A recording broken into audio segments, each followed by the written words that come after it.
Iya. Baca ini katanya. Lanjutkan.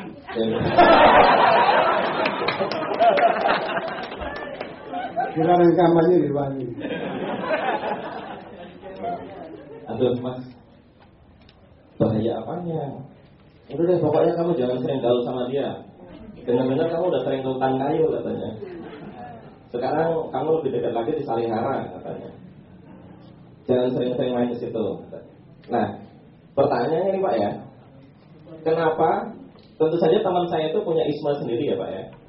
Pak Gunawan juga punya dan seluruh teman-teman yang ada di sini punya ismanya sendiri, ya, yang dia hidupkan, dia pelajari sehari-hari, dia pupuk. Nah, kenapa isma satu dengan isma yang lain tidak bisa saling memahami? Gitu. Dan apa ini solusinya Pak? Apakah humanisme lantur? Tadi humanisme lantur juga nggak bisa. Agama juga nggak bisa kata Pak Gunawan. Enggak, saya tidak mengatakan itu. Agama tidak bisa lantur, bisa. Iya. Agamanya guntur banget.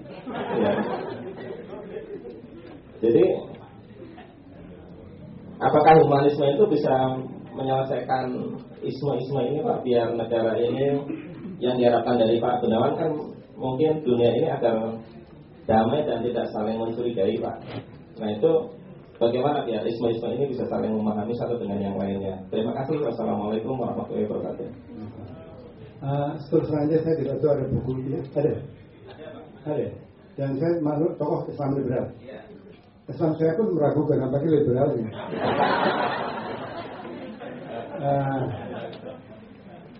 Jadi kalau dimasukkan sana ya nggak apa-apa lah ya. Cuma nggak ada dikasih honor ya. Kemudian kalau dikatakan saya berbahaya, saya kira betul ya. Saya juga takut ternyata. Karena ya tidak usah bergaulat ya kan. Tapi apakah humanisme bisa menyelesaikan? Humanisme tidak untuk menyelesaikan soal-soal berbeda. Justru humanisme kadang-kadang mempunyai keangkuhan. Karena manusia seolah supremasi di atas segala-galanya. Di atas alam, di atas Tuhan kadang-kadang. Karena itu yang diperlukan tadi bahwa ada kelenturan itu sangat menarik dan sama dengan yang saya sebut esik dari kearifan.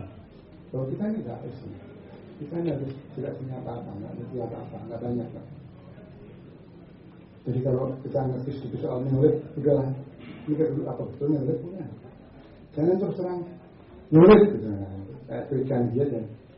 Nah, kita harus mendengarkan orang lain lebih banyak. Mungkin itu menyebabkan orang-orang yang berbahaya tidak menjadi orang yang berbahaya. Dan kalau orang hanya hidup dengan merasa orang lain berbahaya, dia akan membinasakan orang lain. Saya tidak menganggap teman Anda yang mengatakan saya berbahaya. Karena saya tidak menganggap Prabowo berbahaya. Saya anggap kudanya berbahaya. Tapi dia tidak. Jadi saya kira menghukum orang dengan berbahaya itu tidak melarang orang untuk membuka diri pada orang lain. Itu akan menyebabkan kita menjadi angkuh. Dan itulah yang pelajaran utama dari humanisme di masa lalu yang menyebabkan penjajahan, kerusakan awal, kapitalisme dan sebagainya. Nama saya Ina. Ada beberapa pertanyaan. Sebenarnya ini sangat mengganggu saya selama beberapa bulan terakhir. Saya selalu bisa datang ke sini dan saya langsung menanyakannya tentang humanisme. Yang pertama, saya setuju bahwa humanisme punya keangkuhan.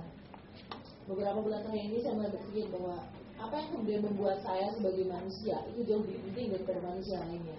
Dan apa yang buat saya sebagai manusia merasa jauh lebih penting daripada asbak atau daripada pepohonan seperti itu.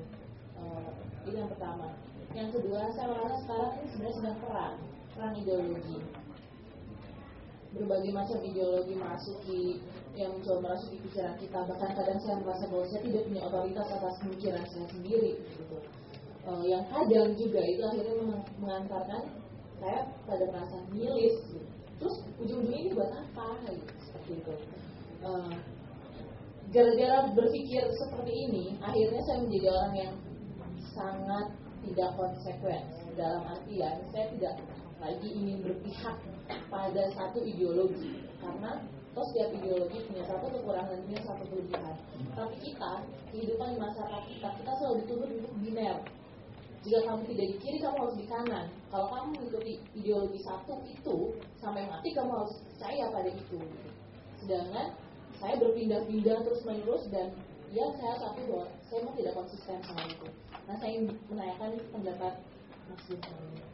Saya kira Anda reflektif sekali bahwa, dan saya kira betul bahwa kita bisa bingung melihat ideologi dulu, karena kita anggap mereka menyerang kita, pikiran kita. Dan kita sikap kita adalah mereka bukan menyerang kita, mereka adalah satu variasi yang harus kita hadapi, dan mungkin kita teliti, dan tidak usah kita merasa bahwa akan menjadi dogma yang mati. Tidak bisa, karena tidak mungkin. Tadi dikatakan juga bahwa tidak ada yang bisa jadi dogma. Kalau dikatakan orang harus setiap hari ideologi, sekarang ini ideologi apa yang masih kuat? Islamisme mungkin kuat, tapi Islamisme pada suatu ketika akan berbenturan dengan kehidupan yang lebih nyata, seperti juga komunisme dan juga nasionalisme. Nah, dalam hal ini ada satu hal yang mungkin saudara akan tertawa, tapi saya pikir ada baiknya dipikirkan lagi, bahwa kita ini, Bung Karno punya Pancasila. Pancasila itu menarik loh. Jangan dianggap punya Orde Baru itu brengsek loh. Tapi kan kalau dalam Pancasila itu ada tujuannya manusia, ada kebangsaan dan sebagainya. Masing-masing itu tidak bisa mutlak. Masing-masing di-cancel orang yang lain. Dianggap loh, kalau kita mikirkan ketuhanan yang Maha saja, maka kita lupa pada kebangsaan. Kalau kita lupa kebangsaan, kita lupa pada kemanusiaan. Kalau kita kemanusiaan, kita lupa pada misalnya keadilan sosial dan seterusnya. Jalin menjalin karena Pancasila diambil dari pengalaman hidup bersama, dari kebinekaan tunggal ika. Kalau kita beragam dan kita selalu negosiasi, kita tidak bisa mutlak. Tapi tidak bisa mutlak tidak berarti kita tidak bisa mengambil tindakan, tidak bisa memilih. Kita bisa memilih, tapi kita tahu bahwa pilihan kita mungkin salah. Salah bisa dikoreksi.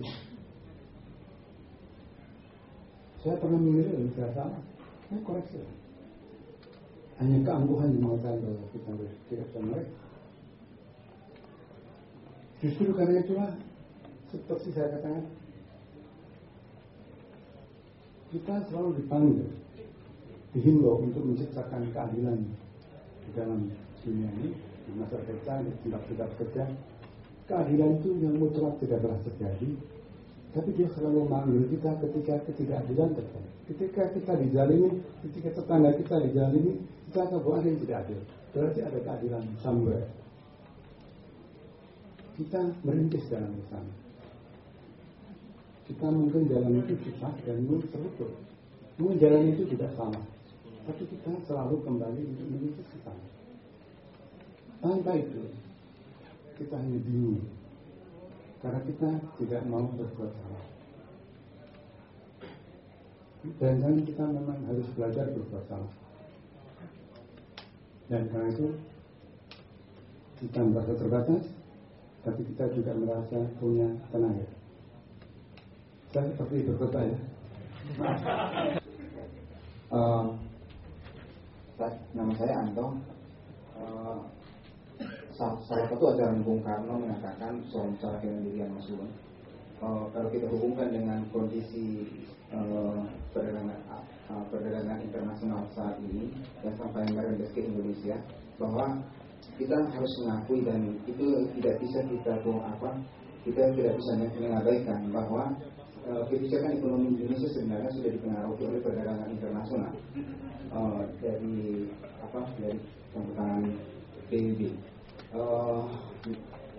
Kita masuk perangkap perdagangan internasional terutama melalui property rights, hak kekayaan intelektual. Artinya dalam hal ini sebenarnya ada suatu prakondisi dalam proses apa yang dikatakan dengan proses kemiskinan itu, proses kemiskinan yang dialami oleh